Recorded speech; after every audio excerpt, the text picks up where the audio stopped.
नमस्कार भक्तों, कैसे हो? बढ़िया हो? उम्मीद करता हूँ बढ़िया ही होगे। अरे एक सवाल पूछना था आपसे, कुछ बात को लेकर मैं आया हूँ और काफ़ी लोगों का एक ही सवाल आ रहा है, मीडिया वाले भी एक ही सवाल पूछ रहे हैं। सबसे ज़्यादा यही चल रहा है कि मोदी जी जो अभी पंजाब में गए थे, उनकी सुरक्षा में जो हुई चूक हुई है, उसका ज़िम्मेदार कौन है? उसका ज़िम्मेदार पंजाब के मुख्यमंत्री श्री चन्नी जी हैं। तो मेरा आपसे एक प्रश्न है कि अगर उसके ज़िम्मेदार चन्नी जी हैं, तो जो वो पुलवामा में 44 सैनिक जो शहीद हुए थे, तो 44 सैनिकों की जो जानें गई थीं, उसकी सुरक्षा में किसकी चूक थी? उसकी सुरक्षा में किसकी चूक थी?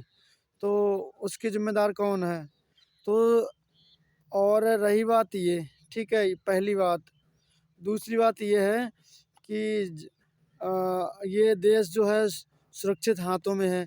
खुद ही मोदी जी कहते हैं ना, ये देश सुरक्षित हाथों में है, ये देश सुरक्षित हाथों में। सभी लोग कह रहे हैं, सभी नेतागण भी और सभी जो अंधभक्त हैं वो भी कहते हैं कि ये देश है सुरक्षित हाथों में है, सुरक्षित नेता के हाथों में। तो ये देश इन नेताओं से पूछता है, सवाल पूछता है भारत। तो सवाल पूछता है भारत, नहीं बल्कि ऐसे नेताओं पे थूकता है भारत, जो अपना जो बताते हैं कि 56 इंच का सीना है, ठीक है?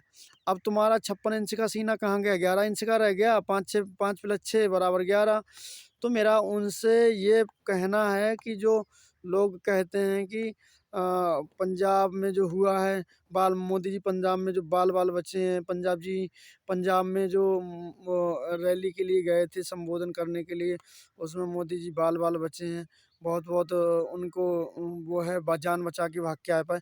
अरे तुम कहने का मतलब ये है, और कुछ लोग ये भी बोल रहे हैं, कुछ पत्रकार ऐसे हैं, कुछ मीडिया वाले जो गोदी मीडिया उनको कहूँ तो वो लोग ये बोल रहे हैं कि वहाँ से बच के बड़ा मुश्किल से जान बचा के आ पाए, इससे तो बढ़िया पाकिस्तान है।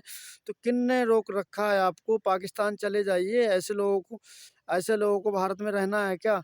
जो लोग अपने देश की बुराई करते हैं, बताओ। अपने देश में रह के मतलब भारत देश का एक प्रधानमंत्री, एक भारत का इतना बड़ा नागरिक, इतना बड़ा नेता है, वो सुरक्षित हाथों में नहीं, वो उसकी मतलब अपने आप को बोलते हैं कि हम जो है भारत जो है हमारा सुरक्षित देश देश सुरक्षित हाथों में है, ठीक है? तो मेरा उन लोगों से ये कहना है कि जब सुरक्षित हाथों में है तो फिर ये चूक कैसे हुई? उसके ज़िम्मेदार तो आप ही होंगे ना? अरे! प्रधानमंत्री आप हैं, वो मुख्यमंत्री वो हैं, तो आपकी सुरक्षा किसकी बनती है? गृह मंत्री कौन है? सुरक्षा मंत्री कौन है? रक्षा मंत्री कौन है? वो सब तो आपके हाथ में है ना।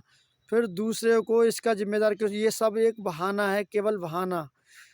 ताकि जो वहाँ 70,000 सीटें लगी हुई थीं, वहाँ इन्होंने देख लिया कि 70,000 सीटों में 700 ही लोग ना पहुँचे हैं और जनता आई नहीं है, तो हम कैसे संबोधन करेंगे? बेइज़्ज़ती हो जाएगी, ठीक है? हमारी जो है बेइज़्ज़ती मुझे फ़ील होगी, महसूस होगी, तो इससे बढ़िया हमें भाग निकलना ही ये सबसे बड़ा रास्ता है मेरे पास में। तो इसलिए इन लोगों ने ये सब ड्रामा बनाया था, एक नाटक बनाया था, और जो लोग कहते हैं कि भाजपा में ये हुआ है, भाजपा में वो हुआ है, भाजपा ने ये किया।